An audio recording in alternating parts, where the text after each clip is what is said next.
हरि ओम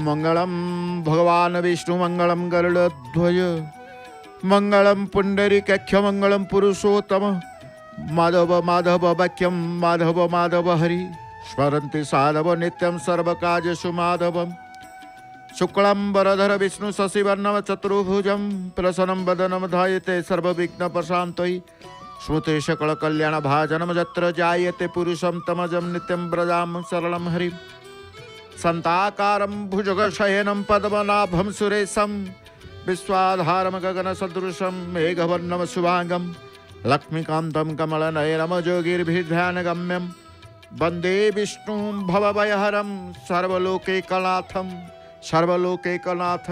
सर्वलोकैकनाथं कदाचित् कालन्दितट विपिन संगीतकरवो मुदा भीरिनारीवदन कमला स्वादमधुपः रमा शम्भु ब्रह्मा सुरपति गणेशार्चितोपदो जगन्नाथ स्वामी नयन पथगामी भवतु मे जगन्नाथ स्वामी नयन पथगामी भवतु मे जगन्नाथ स्वामी नयन पथगामी भवतु मे। जय जगन्नाथ जय जगन्नाथ जय जगन्नाथ। परात्पर परमेश्वर प्रभु जगन्नाथंकर श्री पदारविंदरे अधम किंचनर शतकोटि प्रणाम जणई पतित पावन देव नारायणकर पदारविंदरे शतकोटि प्रणाम जणई दर्शन करुछे आमे प्रभुंकर दिव्य भव्य ध्वजाबंधार दर्शन चुनरा सेवकंकर उपस्थिति जड़े लौह मार्ग शिकुला मार्गरे नीलचक्र निकट को यात्रा करिसेंती आउ जड़े हनुमान निकट में उपस्थित रही तांकर सेवा को करने पूर्व प्रणाम करुचंती तांकर पदारविंद हनुमान महाराज सेवा तो निश्चित करिवे सेवार भाव प्रभु दे था सेवा करने पूर्व सबकिछि सेव्यों पाखे रखि था परमात्मा पाखे रखि था शिखिगले मनुष्य सबकिछि परमात्मा बोली मन रखिपर ए विषय ठीक भाव वर्णना करदेव बही लिखिदेव जहाँ कह ता कर व्याख्या कर किंतु अंतर रे जगतर सत्ता रहिबो अनुभव हेवा परे से एकमात्र परमात्मा तत्व ही सदा सर्वदा समान रूपे स्थित रहिबो शिखिगले जगतर सत्ता रही थाए अनुभव कले जगतर स्वतंत्र सत्ता रहे ना पर सर्वदा सर्वत्र एकमात्र परमात्मा ही रही जाती सबकिछि परमात्मा बोली केवल शिखिगले केबे केबे एपरी लागिबो जे मु परमात्मा को प्राप्त होई सारी तेणु पवनर गति पवनर स्थिति पवनर बेग पताका को देखीदेले जो जमिति पताका मान देखुचंती आपण उड़ीयमान होउचंती अनुमान करा जाउची पवनर बेग केते रहिछि आज श्रीक्षेत्र रे कोदिन मेघुआ आकाश रहउची मेघुआ पाग रहउची आज किंतु पवनर स्रोत बा प्रभाव टिके तीव्रतर रहिछि उपरी कोन तळे कोन पवन चलाचल बेस पवनर गति की समस्त अनुभव करुछन आज टिके जोरे पवन होछु बुद्धि केतेबेले वर्षा केतेबेले पवन केतेबेले खरा केतेबेले शीत केतेबेले काकरत केतेबेले उष्म ये सब को हमको अनुभव करने को पड़ी था ये सब को हमको अनुभव करने को पड़ी था ये समस्तंकर स्रष्टा होउछन्ति प्रभु समस्तंकर स्रष्टा किए नहीं समस्तंकर स्रष्टा होउछन्ति प्रभु परमेश्वर परमेश्वर परमेश्वरंकर ज्ञान बल क्रिया रूपक स्वाभाविक दिव्य शक्ति नाना प्रकार बोली शुणा मिले तेणु ये हूँ समस्तंकर ईश्वर सर्वज्ञ सर्वंतर्यामी समग्र जगतर कारण कहीं समस्त प्राणीकर उत्पत्ति स्थिति प्रलयर ये हूँ एकमात्र स्थान जोठी प्रभु विराजमान करिसेंती। आज पवन आमे कहूतिले गति पताका गंठीटी शक्त केड़े जोर हो जाइछि, जो पताका गंठी की सही गंठी फास पकईते आज जितेबाला पवन हम पवनर जो जोठी गंठी फास पड़ी था ता शक्त हो जाए। सबुदिन से स्थान रे से पताका को उलागी करते, आज सी उलागी करुचंती। आपण निजे देखुचंती जोटी शक्त किंतु खोलिबे निश्चित।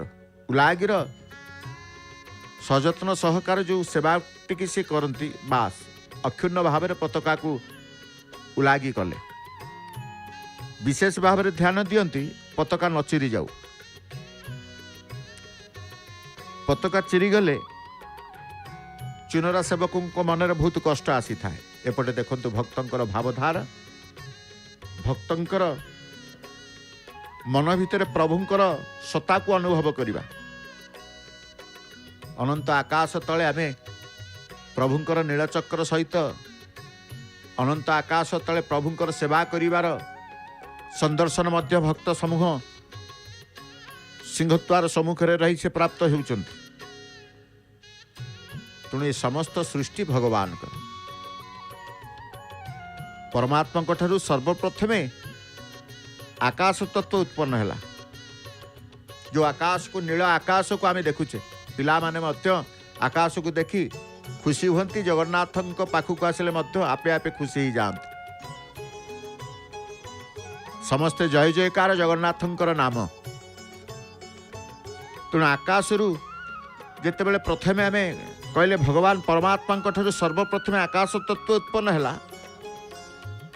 आकाशरू वायु, वायुरू अग्नि, अग्निरू जल, जलरू जल तत्व पृथ्वी उत्पन्न है। पृथ्वी समस्त औषध बा औषधि उत्पन्न हेले, औषधि मानक ठारू अन्न उत्पन्न है एवं अन्नरू मानव शरीर उत्पन्न है। सृष्टि प्रक्रिया देखंतु केड़े विचित्र महाप्रभुंकर। से विचित्र प्रभुंकर लीला, विचित्र प्रभुंकर ठाकुरंकर जो विचित्र वर्णा ठाकुर बोली कहा जाए। भक्त माने से महाप्रभुंकर ध्वजाबंधा दर्शन कर केते खुशी मनरे टिके जगन्नाथंकर नाम तुंडे धरुचंती।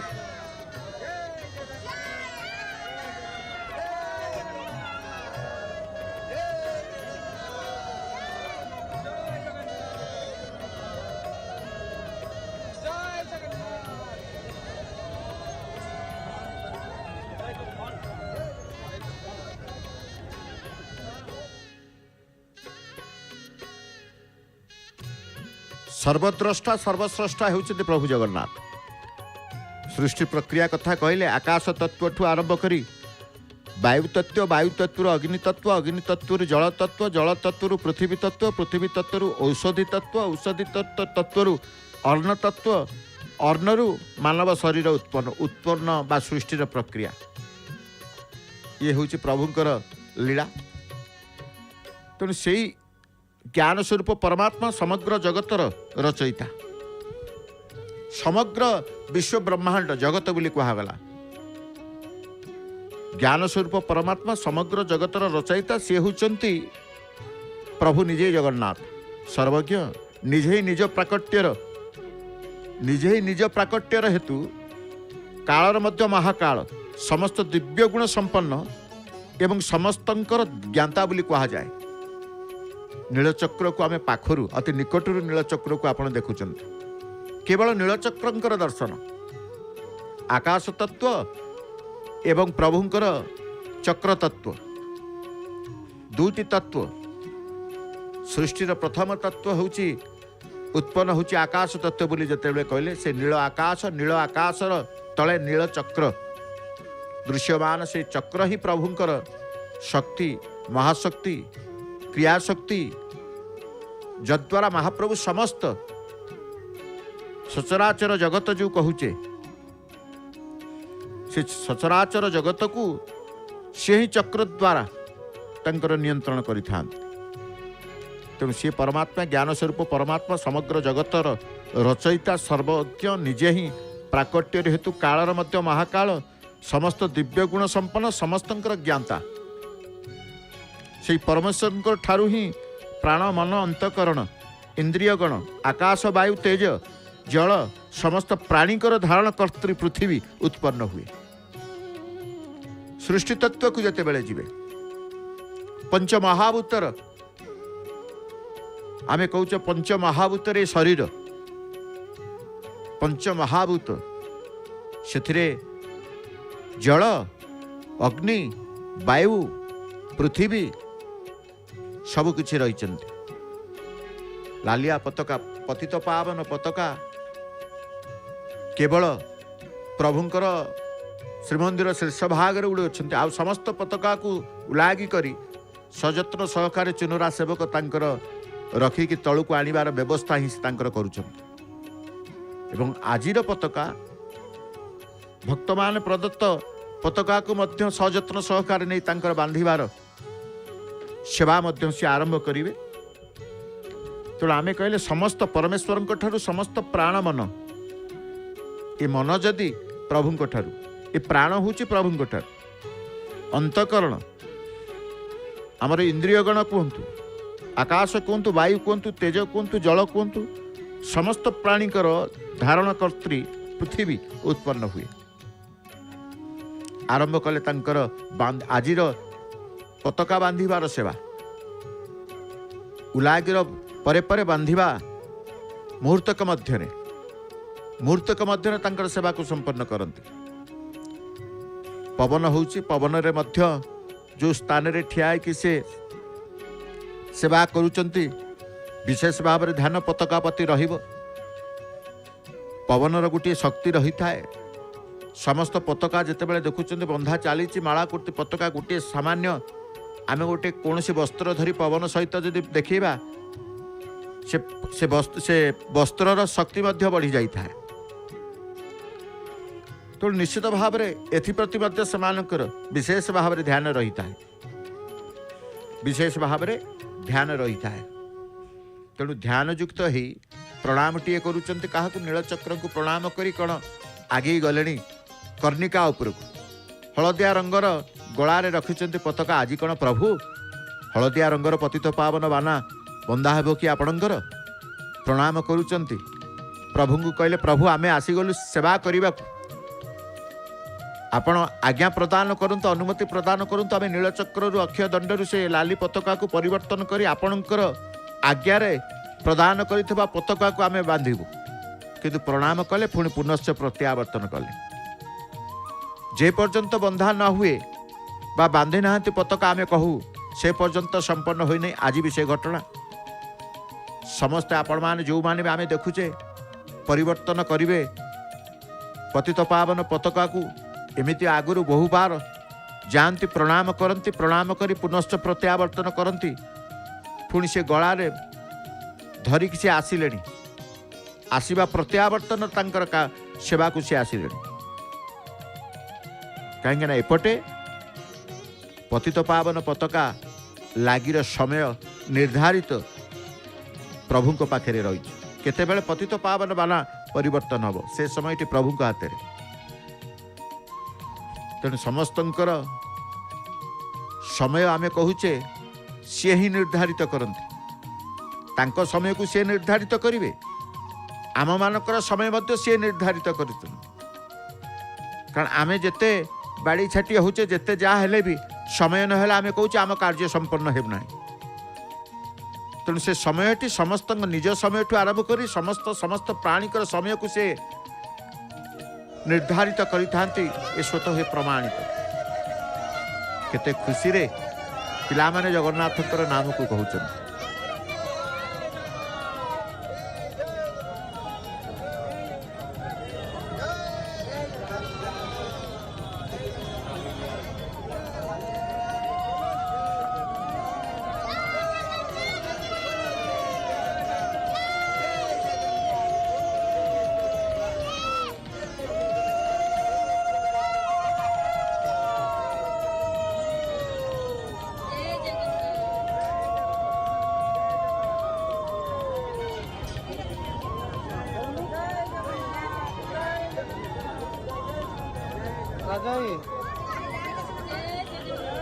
काट दियो म्यूट के फोन अरे दीपक मो फोन की म्यूट कला काय गांडी बनवला करो काय मो फोन काय म्यूट करतो ना ना किती पाहून तो फोन म्यूट करतो किती काम नाही तो फोन म्यूट करतो किती काम नाही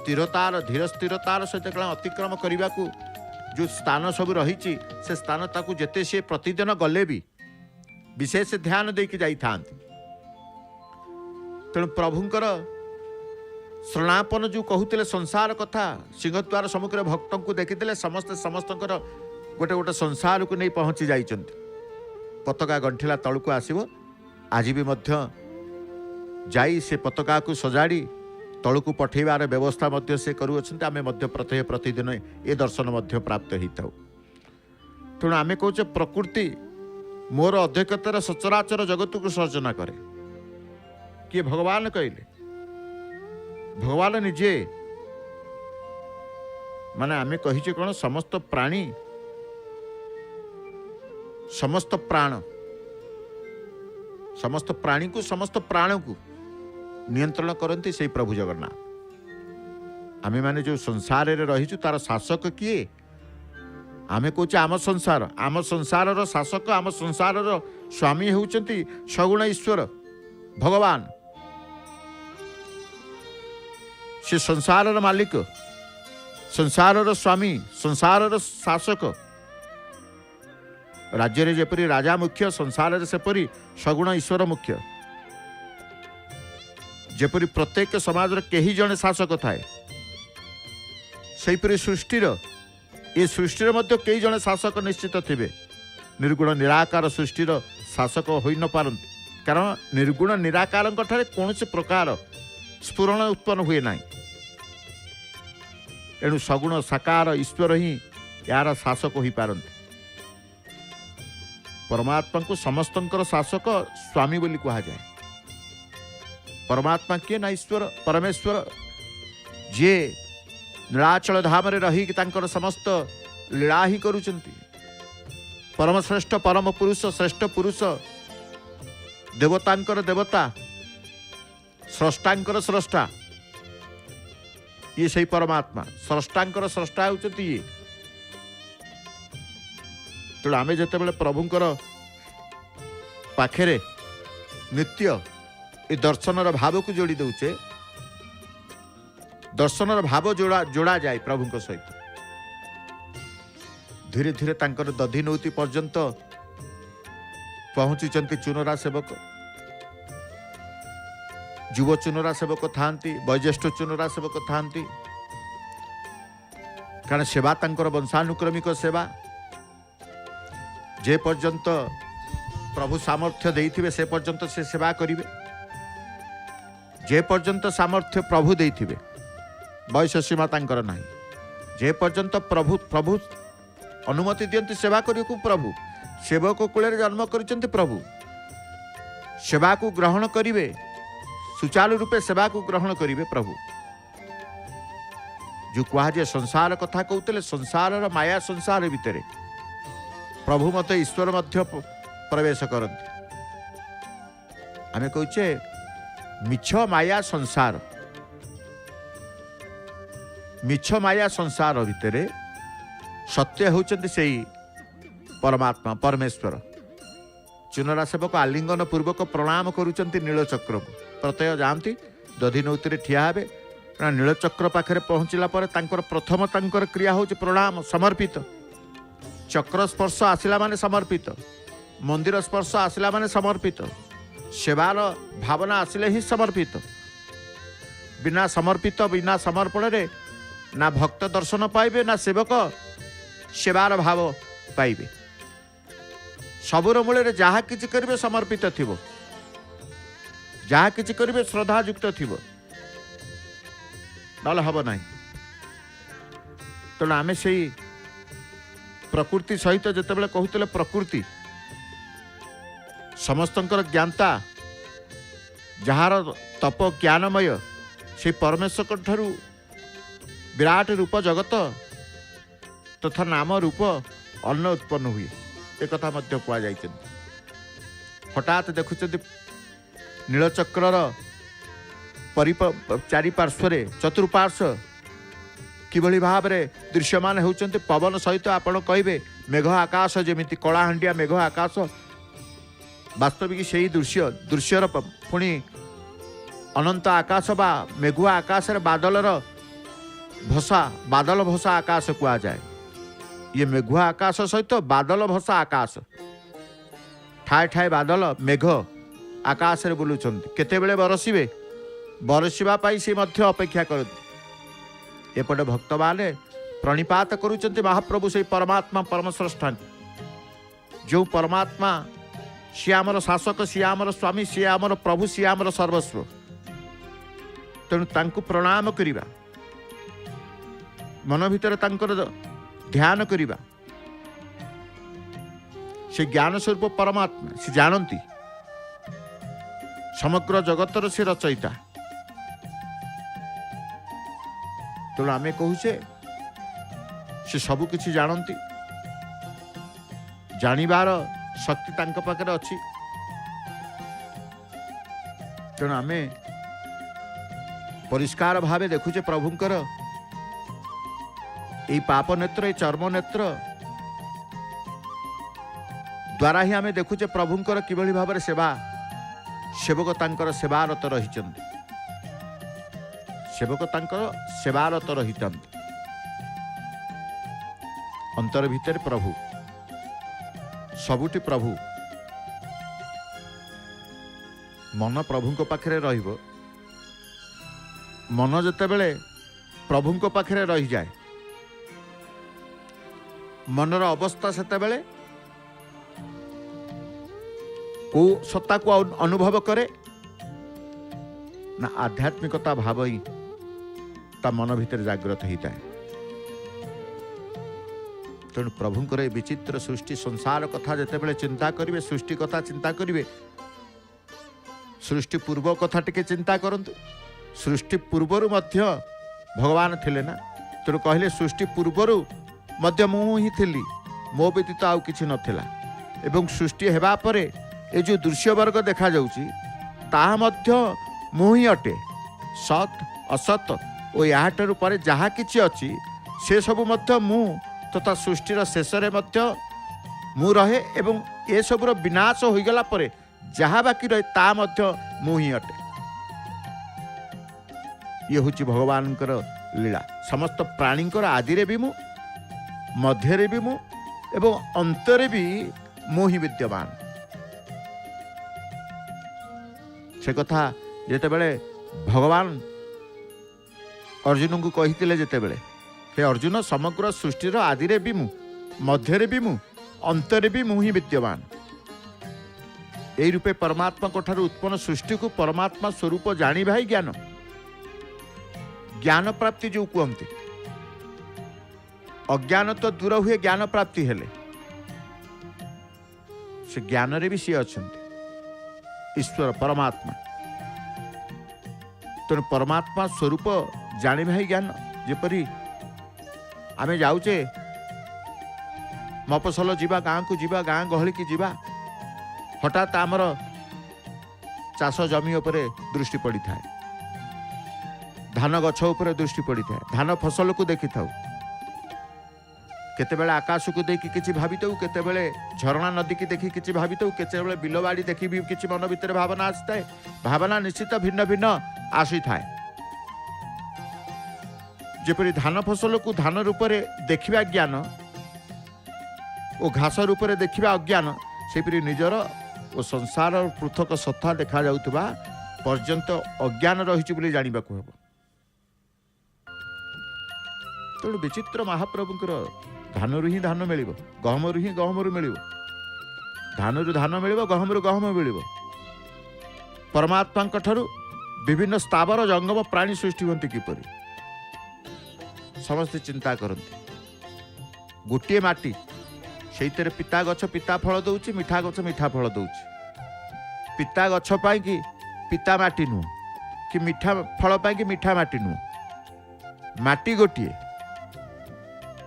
ଫଳ କେମିତି ପିତା ହେଉଛି, ମିଠା ହେଉଛି, କଷା ହେଉଛି, ଖଟା ହେଉଛି, ଏସବୁ ତାଙ୍କର ଲୀଳା, ତାଙ୍କରି ଲୀଳା, ବିଚିତ୍ର ତାଙ୍କର।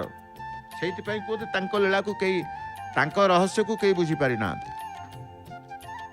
ଲୋକାଚାରରେ ଏମିତି ବିଚିତ୍ର, ବେଳେବେଳେ ମନ ଭିତରେ ପ୍ରଭୁଙ୍କର ସୃଷ୍ଟି ତତ୍ତ୍ୱକୁ ନେଇ ପ୍ରଶ୍ନ ଆସେ।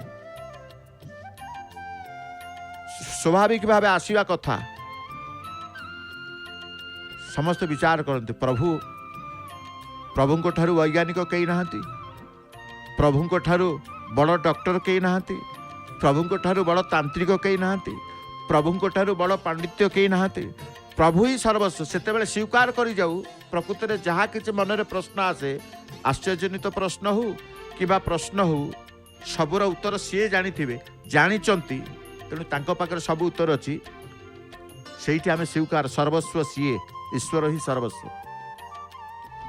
ଆମେ କେବଳ ନିମିତ୍ତ ମାତ୍ର। ଭାବ ଆସେ, ତାଙ୍କୁ ଯେତେବେଳେ ବିଚାର କରୁ, ତାଙ୍କ ଶକ୍ତିକି ଅନୁଭବ କରୁ, ତାଙ୍କର ସୃଷ୍ଟି ତତ୍ତ୍ୱକୁ ଯେତେବେଳେ ଧ୍ୟାନ ଦେଇ ବିଚାର କରୁ, କେତେ ପ୍ରକାର ଜୀବଜନ୍ତୁ କୀଟ ପତଙ୍ଗ ଠାରୁ ଆରମ୍ଭ କରି ସୂକ୍ଷ୍ମାତି ସୂକ୍ଷ୍ମ ଦୃଶ୍ୟ ଅଦୃଶ୍ୟ ସବୁ ସୃଷ୍ଟି କରିଛନ୍ତି ସିଏ। ଆମକୁ ଯାହା ଦୃଶ୍ୟ ହେଉଛି, ଆମକୁ ଯାହା ଅଦୃଶ୍ୟ ମଧ୍ୟ ରହିଛନ୍ତି। ଅଦୃଶ୍ୟର ସୃଷ୍ଟିକାରୀ ସିଏ, ଦୃଶ୍ୟ ହେଉଥିବା ସୃଷ୍ଟି ଦ୍ରବ୍ୟ ମଧ୍ୟ ସିଏ, ସବୁ ସୃଷ୍ଟି କରିଛନ୍ତି ସିଏ। କେତେ ପତାକା ଧରି ପହଞ୍ଚିଛନ୍ତି ଚୁନରା ସେବକ, ସେଠି ଠିଆ ହେଇ, ସେଇଠି ପତାକା ଗଣ୍ଠିରେ ରହିବ, ସେଇଠି ପତାକା ରହିବ, ସେଇଠି ନିଜେ ଠିଆ ହେବେ। ସବୁକିଛି ସେଇ ସ୍ଥାନରେ ହବ। ଏ ଦୃଶ୍ୟକୁ ହିଁ ଦେଖିଲେ 3 ଜଣ ଚୁନରା ସେବକ ଉପସ୍ଥିତ ଅଛନ୍ତି। ଜଣେ ଦଧିନୌତି, 2 ଜଣ ଦଧିନୌତିରେ ଦଣ୍ଡାୟମାନ ପୂର୍ବକ, ଆଉ ଜଣେ ପ୍ରତ୍ୟାବର୍ତ୍ତନ କରୁଛନ୍ତି। କିନ୍ତୁ ଯେଉଁ ସ୍ଥାନରେ ଦେଖନ୍ତୁ ସେ ଠିଆ ହେଇଛନ୍ତି ଦଧିନୌତି, ସେ ସ୍ଥାନରେ ପତାକା ବନ୍ଧାଯିବାର ଶୈଳୀ ତାଙ୍କର ଆମେ ଆଜି ଦେଖୁଛେ, ସବୁଦିନ ଦେଖୁଛେ। ଆଜିର ଦେଖିବାର କ'ଣ ନା, ଆଜିବାର ଦେଖିବାର ସେ କାହିଁକି ସତର୍କତା ନା, ଯେହେତୁ ଟିକେ ପବନର ଗତି ଭଲ ରହିଛି, ତଦନୁଯାୟୀ ପବନ ହେଲେ ପତାକା ବାନ୍ଧିବା ପାଇଁ ଟିକେ କଷ୍ଟ ହୁଏ, କିନ୍ତୁ ଏମାନଙ୍କୁ କଷ୍ଟ କିଛି ଲାଗିନଥାଏ। ଗୋଟିଏ ପତାକାକୁ ସଳଖ କରିବା, ଗୋଟିଏ ପତାକାକୁ ସଠିକ୍ ଭାବେ ଧରି ବାନ୍ଧିବା ପର୍ଯ୍ୟନ୍ତ ପବନ ଇତସ୍ତତ ସେ ପତାକାକୁ କରୁଥିବେ। ଏବଂ ପବନ ତୀବ୍ର ଥର ହେଲେ ଅକ୍ଷୟ ଦଣ୍ଡ ଧ୍ୱଜା ସ୍ତମ୍ଭକୁ ଖୋଲି, ଏଡ଼େ ବଡ଼ ବାଉଁଶକୁ ନୀଳଚକ୍ରରୁ ଖୋଲି ପୁଣି ପୁନର୍ବାର ବାନ୍ଧିବା, ସିଏ ମଧ୍ୟ ସତର୍କତା ଅବଲମ୍ବନ କରନ୍ତି। ଆଜି ଲାଲି ରଙ୍ଗର ପତାକା ଧରି ଚୁନରା ସେବକ ଯାଇଛନ୍ତି। ଜଣେ ଯାଇଥିଲେ ହଳଦିଆ ରଙ୍ଗର ଗଳାରେ ଧରି, ପ୍ରଣାମ କରିକି ଆସିଲେ। ବର୍ତ୍ତମାନ ଆମେ କହିଛେ ଇଏ ପହଞ୍ଚିଛନ୍ତି କର୍ଣ୍ଣିକାରେ, ପହଞ୍ଚିଲେ, ୟାଙ୍କର ଗଳାରେ ଲାଲି ରଙ୍ଗର ପତାକା ରହିଛି। ଆଜିର ଲାଲି ରଙ୍ଗର ପତାକା ଯେତେବେଳେ ଅକ୍ଷୟ ଦଣ୍ଡକୁ ଧ୍ୱଜାସ୍ତମ୍ଭକୁ ଖୋଲିକି ଆଣିବେ, ପତାକାକୁ ପରିବର୍ତ୍ତନ କରିବା ପାଇଁ ତାଙ୍କର ସେବା ଆସିବ, ଆମେ ଜାଣିବା ଯେ ହଁ, କି ପରିବେଶ, କି ଆନନ୍ଦମୟ, ଭକ୍ତିମୟ, ରସମୟ ପରିବେଶ ଭକ୍ତଙ୍କର।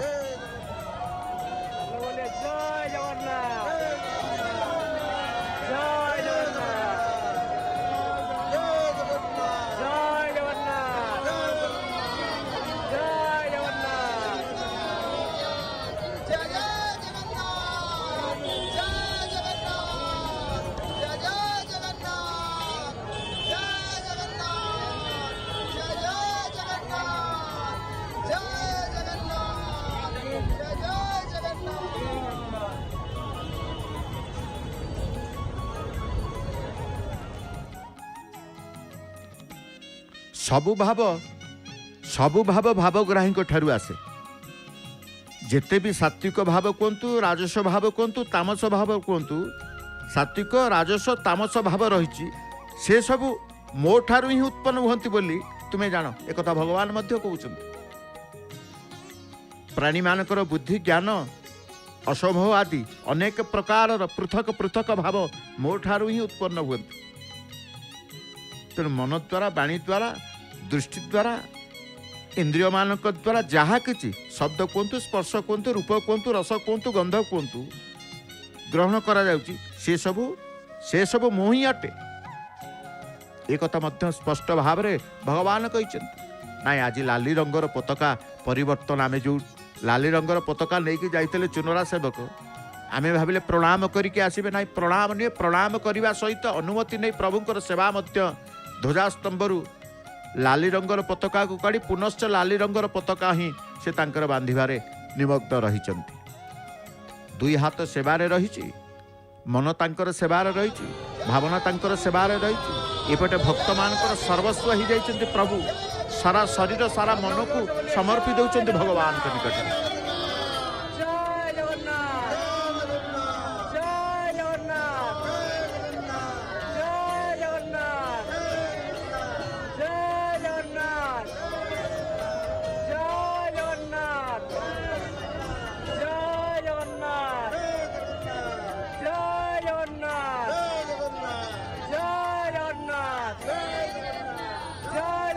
स्वामी की जय जगन्नाथ स्वामी की जय जगन्नाथ स्वामी की हरि बोलो हरि बोलो हरि बोलो।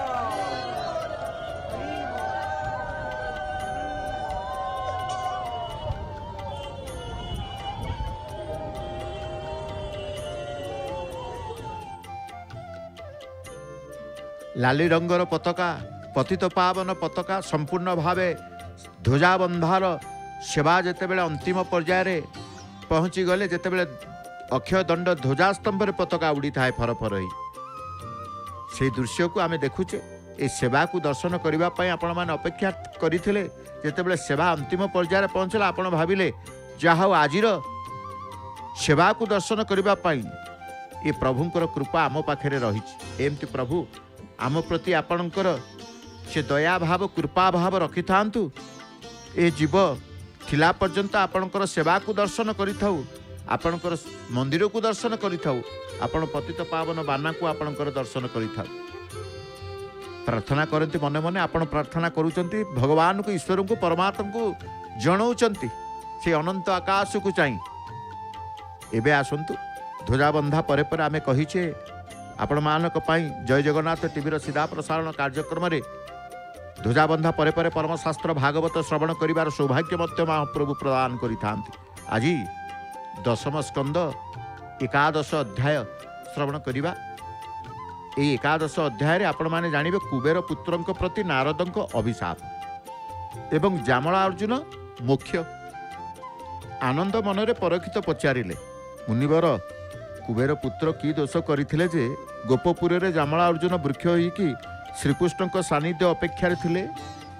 शुकमुनि उत्तर देले हे राजा नलकुबर आ मणिग्रीव दुई भाई तपरे सदाशिव को संतुष्ट करी वर पाइथिले।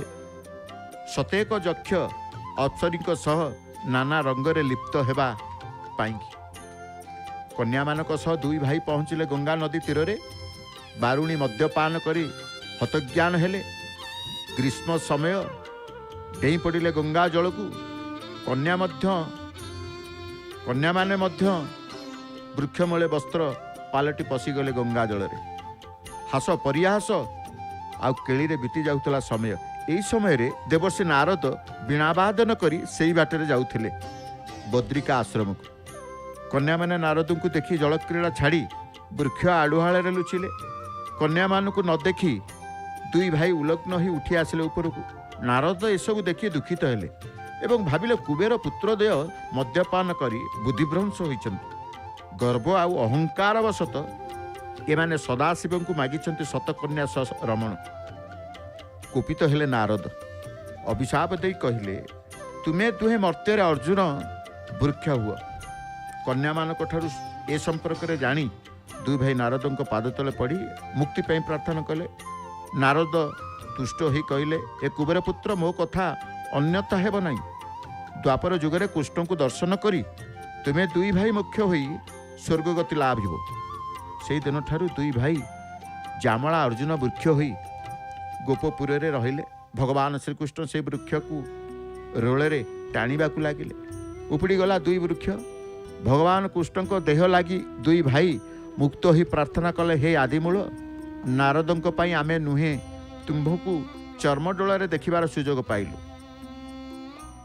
हे ब्रह्मराशि आमको क्षमा कर। श्रीकृष्ण कहले, मोर नाम जो माने कीर्तन करती से माया मोहित करि पारे नाही। एबे तुमे दुहे निश्चित कुबेरपुरी जाओ। आजिर सुंदर अध्याय दशम स्कंद एकादश अध्याय परमशास्त्र भागवत को श्रवण करिबा। सुनाम धन्या सुकंठी गायिका श्रीमती नमिता अग्रवाल मामकर भावर कंठ।